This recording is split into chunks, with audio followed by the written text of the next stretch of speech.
vous allez partir en voyage avec des think bankers. C'est quoi un think banker ? Eh bien, c'est quelqu'un qui s'intéresse aux métiers, à la transformation des métiers, qui s'intéresse aux compétences. Et notre ambition à l'Observatoire, c'est de fédérer ces think bankers autour de nos activités, de ce que l'on fait, de nos travaux. La fonction RH, elle s'est déjà sacrément transformée.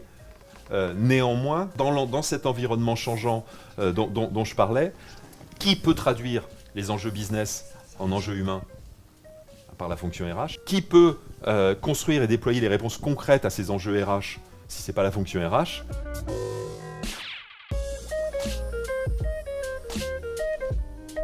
Il y a 11 000 collaborateurs RH dans la banque en France. On a interrogé un certain nombre d'entre vous, merci encore de votre participation, sur c'est quoi les métiers qui ont le plus évolué ces dernières années, ceux qui sont le plus transformés. Celui qui, selon vous, a le plus évolué, c'est le métier du recrutement. Globalement, le RRH tel que vous l'avez décrit et tel qu'on l'a analysé, il n'est pas juste un business partner, il doit être un business player. Dans les compétences croissantes qui sont attendues, celles-ci, j'ai pas besoin de beaucoup les développer, c'est la question de relations clients, relations clients internes, bien sûr. 2, l'agilité avec les nouveaux outils digitaux. 3e compétence clé, la veille, le contrôle et l'analyse à partir des données. On a des organisations, comme vous l'avez dit, très scindées, très cloisonnées. Et aujourd'hui, on a besoin qu'ils aient une vision plus globale. Donc on est en train de mettre en place des parcours pour les accompagner, ce qui valorise aussi leur métier.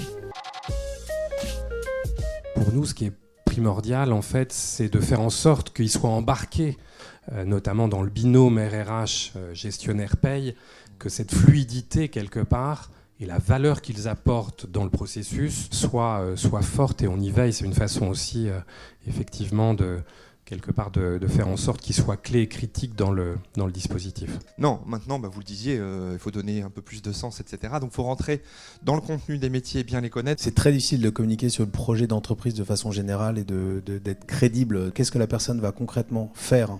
Est-ce que ça va être intéressant, stimulant et à quoi elle va participer ? Donc des micro-projets. Bien défini, bien balisé. C'est vrai que l'attractivité des métiers de la banque a beaucoup chuté. Et quand on vient chez nous, faudrait-il que ce soit pour de bonnes raisons, d'intégrer des startups et d'avoir des modes d'interaction avec ces jeunes qui soient modernes, enfin qui soient adaptés à leur temps. C'est vrai que le métier du recrutement, aujourd'hui, on fait beaucoup moins de chasse qu'on ne l'a fait dans le passé. On est quand même beaucoup plus sur le digital. C'est vraiment un métier qui est au cœur des relations entre collaborateurs et managers. Ça suppose aussi beaucoup de professionnaliser le manager. Ce qui est compliqué, je trouve, c'est d'arriver à animer un catalogue de formation qui n'est que digital. Ce qui est compliqué, c'est d'aller toucher les gens individuellement. Donc les gens, ils ont envie qu'on leur parle d'eux, en fait. Donc c'est comment on passe d'un dispositif de GPEC, en fait, qui serait un peu abstrait, au fait qu'on arrive à mettre en mouvement les gens.